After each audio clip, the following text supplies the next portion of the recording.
제가 여의도에서 일한 게 벌써 2011년부터 일했으니까 12년 됐거든요. 여의도는 직장인들 웬만해서는 차 못 갖고 다닙니다. 다들 뚜벅이에요.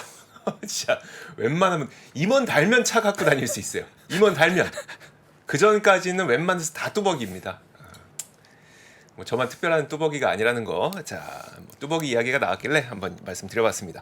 자, 화요일의 남자 만나보겠습니다. 양승범 팀장님 나오셨습니다. 어서 오세요. 안녕하세요. 네, 안녕하세요. 화요일의 남자 화남 아니, 양승범입니다. 저기 목동은 주차 돼요, 안 돼요? 아, 저희 건물은 이마트가 있어서 네. 사실 주차 여유가 사실 조금 있습니다. 아, 그래요? 예. 아, 부럽다. 목동만 돼도 목동만 돼도 주거 지역이니까 조금 주차가 주차적인 되는데. 여유가 있죠. 예. 제가 한번 실수로 한번 차 안 빼고 세워놨었거든요. 8만 원 나왔어요. 8만 원. 어디에서요? 그 전에 있던 건물. 아, 야, 이거는 원래 이제 을지로, 명동, 여의도 네. 이런 데가 이제 주차하기 좀 어려운 지역이죠. 그러니까 참 주차하기 어렵습니다. 자, 좋습니다. 주차는 주차고 투자는 투자고. 자, 일단 어제도 강한 상승은 아니었지만 계속 올라가요. 예. 이좀 미국 시장 되게 강한 것 같긴 해요. 어제도 미국 시장 말씀처럼 3대 지수 모두 올랐고요. 다우 지수가 이제 11일 연속 상승했는데요. 뭐 며칠 연속 상승했다 뭐 이런 얘기는 이제 뭐 가뿐하게 얘기할 것 같습니다. 다우가 이제 뒤늦게 11일 연속 상승하면서 2017년 이후에 가장 큰 랠리를 이어가고 있는데요. 작년 10월에 이제 저점 찍고 사실 다우는 작년 말에 좀 이미 회복을 한 상태라 올해 이제 조금 횡보를 하다가 이제 올라가는 거거든요. 네네. 그러니까 아마 나스닥이나 S&P 500에 뒤따라서 약간 키높이 수준으로 좀 올라가는 것 같고요. 그동안에 미국 시장의 성장주가 좀 이끌었다면 최근에 뭐 이제 여러 가지 뭐 지수 리밸런싱이나 뭐 실적 발표 전후를 앞두고 같이 조금 따라오는 듯한 모습인 것 같습니다. 그럼 다우 지수 가운데는 어떤 것들이 좀 올라요? 근데 대충 듣기로는 금융주가 좀 올라서 다우 지수가 계속 상승한다고 듣긴 했는데. 예, 최근에는 뭐 금융 섹터랑 에너지 섹터가 조금 양호한 편인데요. 금융 섹터 중에서도 실적 발표 이후에 이제 지방은행들의 네. 주가가 조금 퍼포먼스가 좋은 편이고요. 최근에 이제 유가 상승으로 인해서 에너지 관련주들의 퍼포먼스도 좀 좋은 편입니다. 그러니까 에너지 가격도 사실 올라서 그 관련 종목 들고 계신 분들이야 괜찮겠지만 유가가 다시 WTI 기준에 78달러 넘어서다 보니까 아직 조금 불안해지긴 합니다만 어쨌든 뭐 좀 그런 상태예요. 어제 그 다우 지수는 계속 올라가고 있고요. 자, 그리고 그 리밸런싱은 좀 이렇게 소화가 된 거예요? 우선은 어제 이제 시장이 좀 반등이 나왔는데요. 네. 지난주에 실적 발표를 빌미로 해서 이제 조정을 받았는데 그게 이제 리밸런싱과 관련된 물량이냐 아니면 진짜 어떤 시장에 대한 우려로 대한 그 매도 물량이냐 논란은 좀 있었는데요.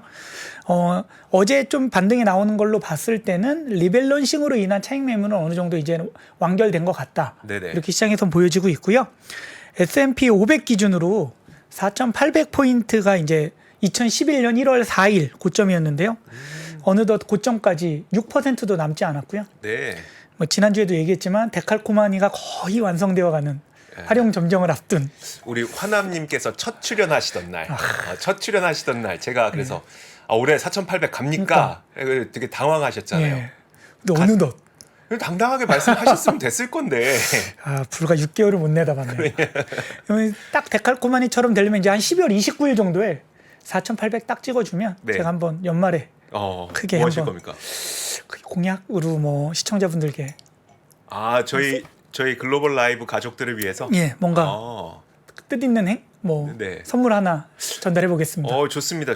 저희가 함께 기획을 좀 해보도록 예. 하죠. 네. 뭐 이번 주는 뭐 빅 이벤트가 워낙 많은 주간인데요. 말씀처럼 제가 2월 달에 출연해서 한 6개월 정도 출연했는데 이번 주만큼 하루하루가 중요한 주간이 있었나 오늘 좀 깊게 생각을 해봤습니다. 네. 이제 어제는 나스닥 100 리밸런싱 있었고요. 오늘은 이제 마이크로소프트, 알파벳 네. 실적 발표가 있고요. 그렇죠. 그리고 오늘 FOMC가 시작을 하고 내일은 FOMC가 끝나면서 금리 인상 결과가 나오고 제롬 파월 연준 의장의 기자회견이 있고요. 네. 그리고 메타, 퀄컴, 보잉, 코카콜라 같은 기업들의 실적 발표가 또 있고요. 목요일도 쉬어갈 수 없습니다. 네. 예, 2분기 미국 GDP 잠정치가 발표되고요. 네. 예, 애플, 아마존 과 같은 또 기업들의 실적 발표가 있고 금요일에는 PC 물가 지수가 나오면서 이번 주에는 단 하루도 쉬어가는 날이 없습니다. 이번 주에 출연하시는 분들은 참 할 말이 많을 것 같습니다. 전달해 드릴 게 너무 많아요. 부러우시면 또 나오세요. 한번 나올까요? 또 나오세요. 부러우시면 또 나오시면 네. 됩니다. 그래서 참 이번 주만큼 큰 일들이 있었나 싶을 정도로 이번 주는 메인 이벤트가 계속 나오는 날이고요. 애플은 실적 발표가 약간 뒤죠. 8월 3일. 연기든 제가 지난 애플은 아마 8월 3일일 겁니다. 예. 지금 저도 날짜 확인했는데 이번 주가 아니라 애플이 이제 다음 주죠. 다음 주 목요일. 네네. 지난주까지 표를 보시면 이 표를 잠깐 보여주시면 지난주까지 S&P 500 기업의 10% 정도가 실적 발표를 했는데요. 제가 이제 자주 나와서 말씀드리는 게 이제 실적 서프라이즈 비율을 네네. 많이 말씀드리는데요. 이번 분기도 현재까지는 10%밖에 발표하지 않았지만 72.7%의 서프라이즈 비율로 최근 3년 평균 수준을 유지하고 있는 상황이고요. EPS 상회폭은 이 회색 음영인데요. 오히려 2분기보다 조금 더 높게 예상치가 높게 나오고 있는 상황입니다. 뭐 자주 말씀드려서 아시겠지만 2분기 기업 실적의 기대치가 워낙 낮아 있는 상황이다 보니까 쉽게 좀 타겟을 하는 상황인 것 같고요. 그걸로 인해서 2분기 실적에 대해서 좀 양호한 실적 발표가 나오고 있는데 시장의 반응은 좀 엇갈리는 편입니다. 네. 예. 옆에 표를 보시면 지난주에 기술주와 기술주 아닌 기업들의 실적 발표가 동일하게 어닝 서프라이즈가 나왔음에도 불구하고 잘 아시겠지만 이제 테슬라나 넷플릭스는 실적 발표에 좀 빠졌고요. 네네. 예, 여기 이제 뭐 테슬라랑 넷플릭스만 나와 있지만 사실 TSMC, ASML 반도체 관련주들도 실적 발표하면서 실적은 어닝 서프라이즈가 나왔음에도 불구하고 뭐 가이던스나 뭐 몇 가지 빌미를 가지고 좀 조정받는 모습을 보였는데요. 네. 반대로 가치주인 JP모간이나 존슨앤존슨, IBM 같은 경우에는 그동안에 상승을 많이 하지 못했던 좀 밑에 좀 머물러 있었던 기업들은 오히려 어닝 서프라이즈 하면서 주가가 좀 고르게 좀 반등이 나왔습니다. 그러니까 이제 실적 자체만으로는 긍정적인 수준임에도 불구하고 주가가 조정받은 거는 뭐 말씀드렸던 것처럼 눈높이가 높은 거 아니냐, 네네. 혹은 2분기를 피크로 해서 주가가 좀 조정받는 거 아니냐 논란은 좀 있었는데요. 차익 실현 매물일 가능성이 좀 높을 것으로 지금 판단하고 있고요. 네. 어제 좀 반등이 나온 걸로 봤을 때는 나스닥100 리밸런싱 이후에 그런 어떤 차익 매물과 관련된 가속도, 그러니까 매도를 가속했던 물량들은 좀 일단락된 것으로 보여집니다. 알겠습니다. 다행이네요. 좀 벌써 이제 일단락 됐다고 하니까 그런 평가들이 나오니까 그러니까 미국의 그 경기 펀더멘털을 볼 수 있는 GDP는 어느 정도 나올 걸로 예상되고 있어요. 지금 말씀드렸던 것처럼 이제 목요일 날 미국의 2분기 GDP가 발표될 예정인데요. 그러니까 잠정치는 계속해서 올라가고 있고요. 최근에 이제 2%가 넘는 것으로 조금 예상이 되고 있는데요. 미국의 경제 성장률이 양호하다는 것은 2분기 기업 실적도 나쁘지 않을 거다, 이렇게 보여질 수 있는 맥락이기 때문에요. 남은 실적 발표가 지난주에 한 10% 나왔으니까 이번 주를 필두로 해서 90%의 남은 기업들의 실적이 아마 어닝 쇼크보다는 서프라이즈 쪽에 좀 가까울 것으로 예상이 되고 있고요. 그렇다면 앞으로 투자자분들도 매도보다는 좀 조정 시 혹은 여타 외적인 변수로 인해서 주가가 좀 조정받을 때는 오히려 매수 관점으로 접근하는 게 옳지 않을까, 이렇게 생각할 수 있고요. 미국의 고용 지표를 바탕으로 해서 경제 지표들이 양호하기 때문에 2분기에 예상 기업 이익이 가장 낮은 편이고 네네. 하반기 기업 이익이 좀 증가할 것으로 좀 낙관적으로 보고 있기 때문에요. 하반기에는 오히려 주가나 기업 실적이 조금 더 2분기보다는 기저 효과로 반등이 나올 가능성이 있다, 이렇게 보여지는데요.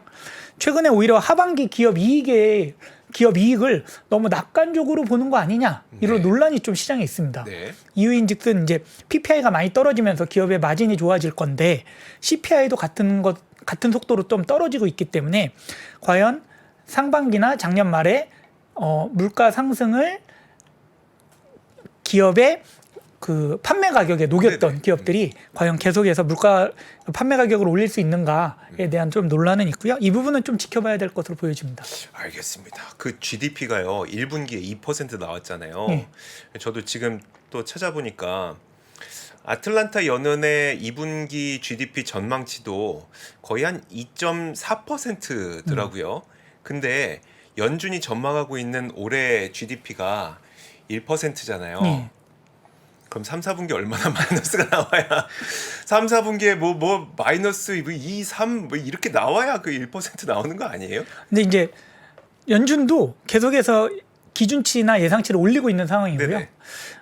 그런 부분에 있어서는 아마 또 수정된 그러겠죠. GDP 전망치가 나올 가능성은 있어 보인다. 연준은 원래 좀 보수적인 그 전망을 많이 하는 기관이기 때문에 제 생각에는 시장보다는 좀 더 보수적으로 보고 있는 거고 네. 예, 2분기를 기반으로 해서 물론 하반기 조금 경제 성장률이 둔화될 것으로 보여지는데 마이너스가 나올 가능성은 현재로서는 좀 낮아 보이긴 합니다. 그렇겠죠. 예. 그렇겠죠. 알겠습니다. 자, 제가 그 이왕 튼 김에 제 화면 한번 보여주세요. 그 아틀란타 연은에서 지난 7월이죠.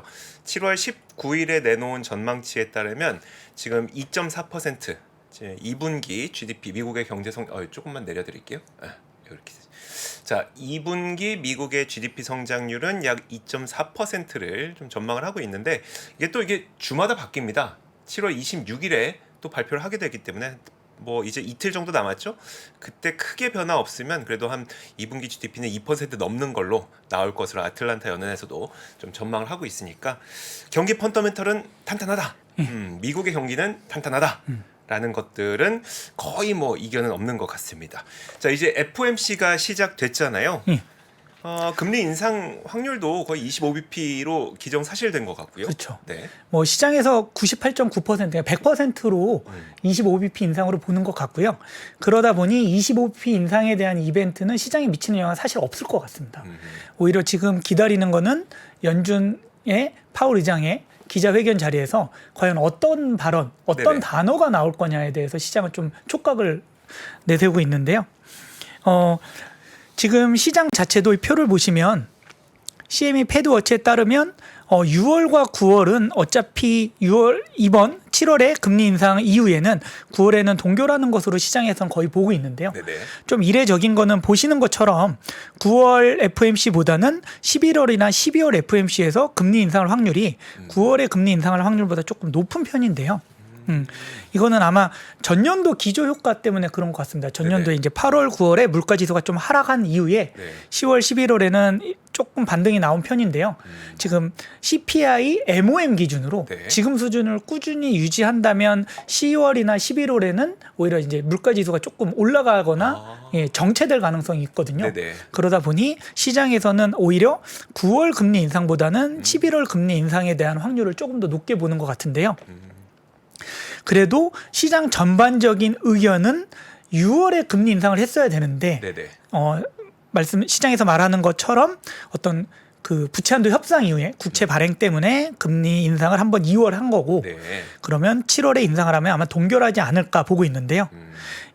JP 모건에서도 이번 FOMC 결과에 따른 S&P 500의 주가가 어떻게 될 것이냐에 네네. 대한 시나리오를 또 얘기했는데요. 또 나왔습니까? JP 모건은 네. 뭐 시나리오 작가도 아니고 방송 작가도 아닌데 맨날 시나리오 씁니다. 그거 물가 때마다 근데 네. 얼추 맞았잖아요. 그러니까 그것도 맞히는 것도 또 신기해요. 맞히는 것도 예. 되게 신기해요. 네. 그래서 JP 모건이 7월 금리 인상 이후에 네. 8월 잭슨홀 미팅이 이제 8월 24일에서 26일에 있는데요. 네네. JP 모건은 8월 잭슨홀 미팅에서 금리 사이클 종료에 대한 암시가 나올 것 같다라고 얘기를 했고요. 이번 FOMC에서는 뭐 65%의 확률로 하이크 앤 포즈라고 했는데요. 금리를 인상하고 동결할 거다. 네. 그러니까 동결과 관련된 시사 혹은 단어가 나올 거다 이렇게 얘기를 했는데요. 시장에서도 뭐 당연히 지금 뭐 한번 금리 인상 이후에 뭐 데이터를 기반으로 해서 향후에 올릴 것인가를 검토하겠다라는 얘기들이 많이 나오고 있는데요. 뭐 확률적으로 가장 높은 확률로 하이크 앤 포즈 인상 후의 동결을 보고 있고요. 네. 예. 다만 제롬 파월 의장이 기자회견 자리에서 좀 더 도비시한 단어를 사용해 준다면 주식과 채권 시장이 모두 긍정적으로 반응할 것이다라고 네. 봤는데요. 의외로 S&P 500이 0.25에서 0.75% 정도밖에 상승하지 않을 거다. 로 JP 모건은 보고 있는데요. 네네. JP 모건은 시장에 이미 금리 상승 후 동결에 대한 기대감이 많이 녹아 있다. 이렇게 보고 있는 것 같습니다. 오히려 34%의 확률, 한 3분의 1 확률로 금리를 올리고 네. 추가적으로 한 번 더 올릴 것에 대해서 강하게 얘기하는 경우가 있는데요. 네. 점도표에도 올해 이제 금리 2번 인상이 나와 있는데요. 앞에서 잠깐 언급해 드린 것처럼 9월에 동결을 하더라도 CPI가 좀 정체되거나 혹은 핵심 CPI가 좀 올라가는 듯한 모습이 보여지면 11월이나 12월에 금리를 인상할 것으로 그런 뉘앙스로 파월이 얘기를 한다면 오히려 S&P 500은 0.5%에서 1% 정도 하락할 수 있다. 네. 그러니까 지금 이미 시장은 인상 후 동결로 귀결되고 있기 때문에 반영했기 때문에 오히려 금리를 한 번 더 올리는 게 네. 리스크다. 이렇게 얘기하고 있습니다. 네. 예. 그리고 뭐 거의 작은 확률인데요. 1%의 확률로 호키시 스킵이라고 해서 네네. 뭐 이번에 동결하고 매파적으로 얘기를 해준다면 6월달처럼 그러면 주가가 이제 크게 오를 거다. 네. 이렇게 했는데 확률은 되게 낮은 편이고요. 그러니까 안 올리고 예. 금리 인상 안 하고 이 확률은 되게 작겠지만 그쵸. 금리 인상 안 하고 매파적 동결을 하면 크게 오를 거다. 예. 네. 그것보다 더 크게 오르는 건 그것도 있어요? completed in May라고 해서 금리 인상 끝났다. 이렇게 얘기했잖아요. 이거는 1%도 안 되는 확률인데 에이. 이러면 뭐 대폭등이 나올 거다. 이렇게 보고 있습니다. 이럴 일 있겠어요? 뭐 시장은 근데 또 네. 우리가 시장은 예상할 수는 없는 거니까. 근데 뭐 이미 98.9%면 네네. 뭐 시장은 이미 모든 걸 다 반영하고 있고 연준도 어느 정도 그런 스탠스를 가고 있기 때문에 시장에서 반응을 하고 있다고 보여집니다. 알겠습니다. 정리해 보면 JP 모건에서 시나리오를 짜기로는 우리가 흔히 알고 있는 7월 인상한 다음에 동결한다고 하더라도 시장은 조금 오를 거고 근데 만약에 7월 인상하고 추가 인상이 더 있을 거라고 얘기하면 오히려 한 1%가량 빠질 거고 예. 그러니까 그게 디폴트네요. 그러니까 그렇죠. 지금 이 상태가 거의 디폴트 상태인 예. 거고 여기서 조금만 악재 나와도 떨어질 거란 얘기를 하고 있는 거고 뭐 정말 가능성 없지만 끝났다고 얘기하면 폭등 나오겠지. 근데 이런 가능성은 거의 없다. 이 정도가 JP 모건의 그렇죠. 전망이네요. 요는 FMC에서 먹을 건 없다. FOMC에서 먹을 게 없다. 그게 결론이네요. 예. 알겠습니다. 먹을 게 없다. 그게 결론이네. 네. 자, 그런데 좀 한편에서 그 마음 한켠에 약간 찜찜한 구석이 남아 있거든요. 요즘에 유가 올라가는 거, 그다음에 이제 그 밀 가격 올라가는 거 이런 것들 때문에 좀 그런데 지금 어떤 상태예요? 예, 어제 이제 국제 유가가 좀 큰 폭으로 올랐는데요. 이 표를 잠깐 보시면 WTI가 2% 넘게 오르면서 말씀하셨던 것처럼 이제 78달러, 80달러 부근까지 이제 상승을 했고요. 뭐 브렌트유도 비슷하게 2% 넘게 오르면서 82달러 올랐는데요. 다만 이 밑에 WTI 좀 그림이 좀 작아서 죄송하지만 이게 WTI 가격인데요. WTI가 작년 12월부터 사실 70달러에서 80달러 사이에 박스권을 계속해서 유지하고 있었거든요. 네. 그렇기 때문에 이번에 반등이 좀 추세적으로 올라갈 수도 있겠지만 80달러를 돌파하는지 여부가 사실은 가장 중요한 거고요. 네, 네. 예. 다만 최근에 상승폭이 좀 가파르고 여러 가지 원인들이 있다 보니까 좀 시장에서 걱정하는 것 같습니다. 이 유가가 오르는 원인은 크게 세 가지인데요. 네. 예, 우선 첫 번째는 이제 공급적인 요인으로 오펙 플러스의 감산뿐만이 아니라 사우디의 이제 자발적인 감산, 네네. 공급적인 부분이 하나 있고요. 그다음에 두 번째는 수요적인 측면인데 미국에서 이제 경제가 강력하게 회복을 하다 보니까 또 드라이빙 시즌이 오다 보니까 휘발유를 비롯한 이제 유가 수요가 늘어날 것에 대한 우려, 그리고 어제 발표한 중국의 경기 부양 기대감으로 인해서 중국에서의 원유 수요로 인한 수요 증가, 네. 이렇게 크게 세 개의 축인데요. 공급 측 하나, 수요 측 두 개인데요. WTI가 이제 말씀드렸던 것처럼 80달러를 넘느냐가 중요하긴 한데 골드만삭스에서 어제 이제 나온 얘기로는 하루에 200만 배럴 정도 공급이 부족하고 수요가 늘어나다 보니까 공급 부족으로 인해서 유가가 좀 오를 것인데 블렌트유 기준으로 86달러까지 상승할 것으로 예상한다. 네. 이렇게 본다고 얘기했는데요. 이제 86달러가 작년 4월 기준 고점이거든요. 네네. 그러면 WTI로 이제 환산을 해보면 사실 요 그림이 좀 작기는 하지만 다시 한번 보시면 요 그림에서 요 부분이 이제 작년 WTI 기준, 블렌트유 기준으로 86달러였던 기간이거든요. 네네. 그러면 WTI 기준으로는 한 82달러. 82달러. 예, 이기 때문에 사실 뭐 골드만삭스에서도 정고점까지는 올라가는데 네네. 그걸 뚫고 추세적으로 뭐 WTI 기준으로 이제 일견에서 소수견으로 나오는 100달러 간다라는 얘기에 대해서는 좀 동참하지 않는 것은 뭐 중국의 경기 부양이 아직까지는 구체적이거나 아주 네. 강력하지는 사실은 않습니다. 아니 나쁜 거는 중국의 경기 부양 못하고 뭐 그래서 경기가 안 좋고 실업률이 뭐 20% 네. 넘었고 나쁜 거는 그대로 반영을 하면서 예. 그 지금 경기 부양 하지도 않았는데 하지도 않았는데 벌써 유가는 올라가 버리고 참 요즘에 기름 넣기 좀 약간 또 부담스러워졌더라고요. 아, 뭐 어느덧 뭐 1,700원대 보이는 데도 있더라고요. 아 그러니까요. 네. 뭐 휘발유차 타시는 분들은 좀 뚜벅이신데 왜 갑자기 또 휘발유 걱정을 주말엔 하시는지. 타야죠.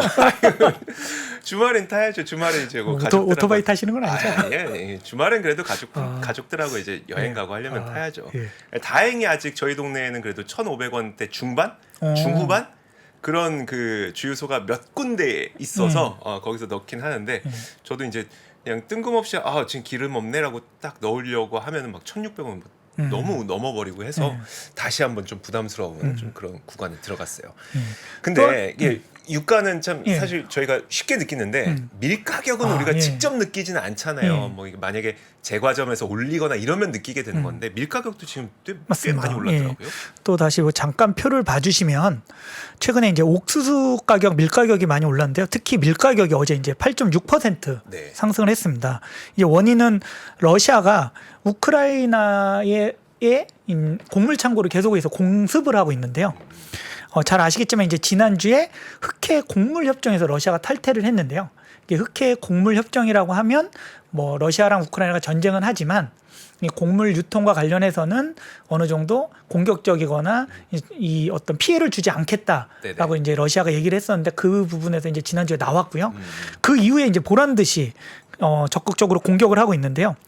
이게 다뉴브 강 네네. 이라고 해서 이제 루마니아 경계에 있는 레니 지역이라고 하는데 제가 진호를 찾아봤는데 다뉴브강이 워낙 길더라고요. 아, 네네. 그래서 어디를 공격했다는 건지. 흑해 쪽 아니에요? 예, 흑해 쪽에 연결된 부분에 네. 이제 레니라는 지역이 있는데요. 거기 이제 드론으로 네. 창고를 계속해서 지금 한 4일 연속 공격하면서 네. 네. 우크라이나 곡물 수출 창구인 오데나 지역을 계속해서 공격하고 있는데요. 네네.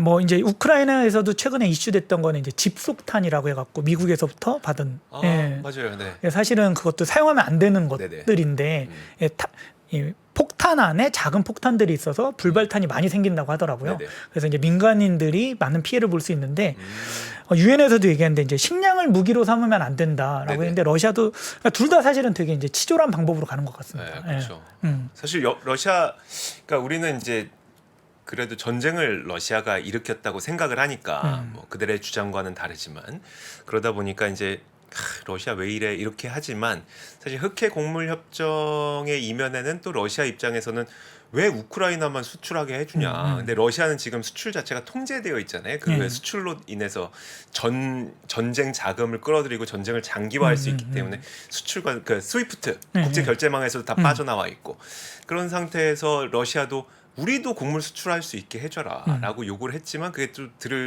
들어주지 않다 보니까 그럼 우리도 안 해. 그럼 나도 곡물 협정 탈퇴할 거야. 막 이래 버린 거라 사실 서로 지금 좀 그런 상태긴 하죠. 네. 그래서 이제 곡물 가격 급등은 사실 선진국보다는 좀 그 후진국이라고 해야 되나 저개발 국가들한테 피해가 큰 거기 때문에 그러니까요. 사실 이 부분은 좋지는 않은 모습인 것 같습니다. 개인적으로 생각했을 때는. 네. 예.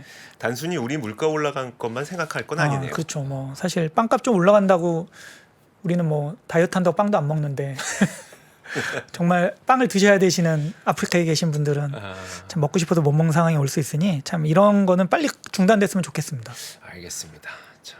좀 그렇습니다. 마음이 좀 찜찜해요. 예. 이거 보면은 좋아요. 좋지 않습니다. 자, 그 중국 얘기 한번 해보도록 예. 하죠. 중국 정치국 회의에서 이번에 저도 되게 인상 깊었던 게 주택은 투기를 위한 것이 아니라 거주하기 위한 것이다. 우리나라에서 캐치프레이즈는 그거였었잖아요. 집은 사는 것이 아니라 사는 사는 곳입니다. 예, 똑같은 얘기였었는데 어쨌든 이 문구가 삭제되면서 예. 결국 투자 수요를 이용해서라도 어떻게든 이제 부동산 시장을 살려보겠다는 의지가 좀 보였다고 하더라고요. 예. 예. 우선 어제 이제 중앙 정치국 회의가 있었는데요. 두 가지가 조금 이슈인데 평소에는 7월 28일에서 30일에 이제 열리는데요.